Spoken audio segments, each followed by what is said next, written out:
to repeat that promise day in and day out. That God is greater than all the challenges that we face.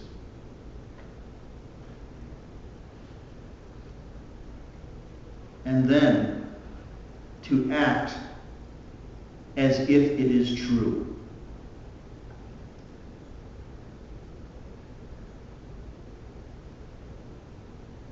Now, the image that the prophet offers us here, actually a collection of small images of soaring like eagles, of running and not getting tired, of walking and not fainting.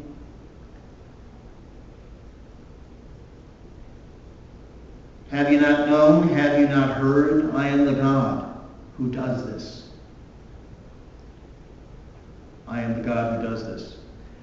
The image I want to focus on for a minute is that of the eagle soaring.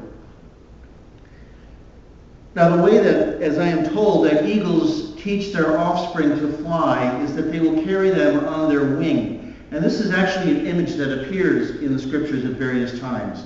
Notably, I believe, in the Psalms and perhaps somewhere else. And so the eagle will carry its young on its wing and then fly out from underneath so that the baby eagle is on its own. But the mother eagle will go underneath and fly underneath and catch the baby if it can't stay up anymore. And you can imagine that for a small bird that is trying to learn how to fly, that might take a while. But there's something that eagles do, and that is that they soar. You've probably seen eagles at various times. Among all the birds, they probably fly about the highest. And the way that you usually see eagles is way, way up. And you can tell from the shape of their wings and the size of the bird, even from a distance, that it is an eagle. And they're soaring. And what they're doing when they're soaring is they're not flapping their wings. They are soaring on the current of air. And they know instinctively how to find it. That is what they learn from their parents. But what they learn is that in order to get to that level of air current, they have to fly up to it. They're not just automatically or magically lifted up to that air current. And then from there, they can soar, and the air supports them. Now, of course, what they're doing when they're flying that high is that they may be going from one place to another, but often they are hunting.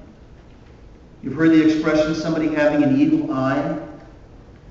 That's what that refers to.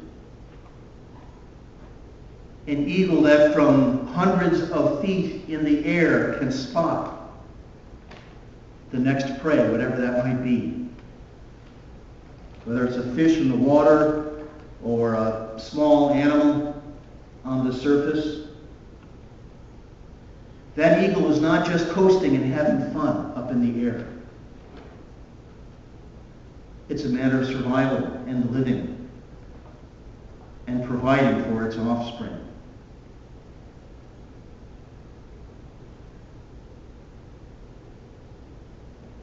But the thing to keep in mind, not so much the image of looking for prey,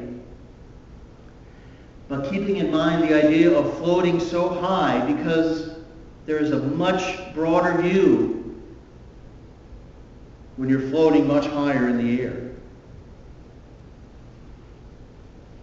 And it changes a concept of time. The habit perhaps that the prophet would challenge us to have is to think of ourselves as soaring and floating in the air like eagles, yet availing ourselves of the strength that God gives us to climb to those heights. And seeing a broader view can change our concept of time. It can most definitely change our concept of time. I read a story a number of years ago about an African villager who lived in a very remote part of Africa, was taken up into a helicopter. And he was shown his own village, and in the same view could also see the next village over that was perhaps a few miles away. And he was really confused because on the ground, and of course never having been in the air, he thought of that village as being half a day's walk away. It was very difficult for him to conceive of seeing both of those villages, his own and the neighboring one, in the same view. But he learned something, that having a broader view changed his concept of the world. That at the same time that he was in his own home, in his own village, his friends in the next village over were also doing something and in their own places at the same time. Friends, God is always calling us to have a broader view from a higher height. And it isn't easy to climb up to those heights so that you can soar in the air, but that's the only way that you get up there,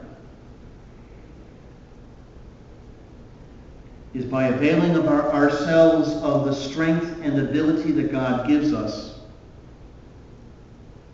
and helps us to reach those heights. Now, I know that some of you have had the opportunity to get joint replacements. Haven't some? I know who here has had a hip replacement? Okay. And how about a knee replacement? All right, that knee's done.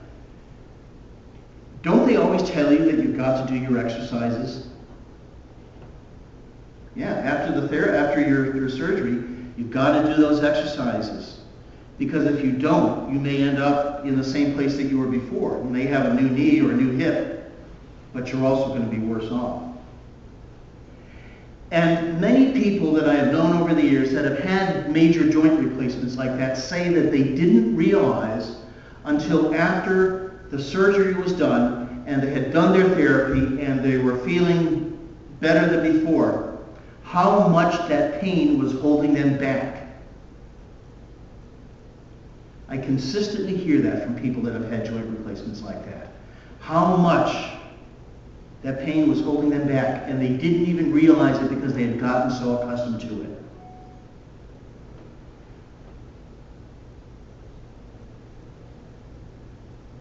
What God calls us to do is to take those extra steps, using the grace and strength that God gives us, and to rise above the circumstances that may be challenging,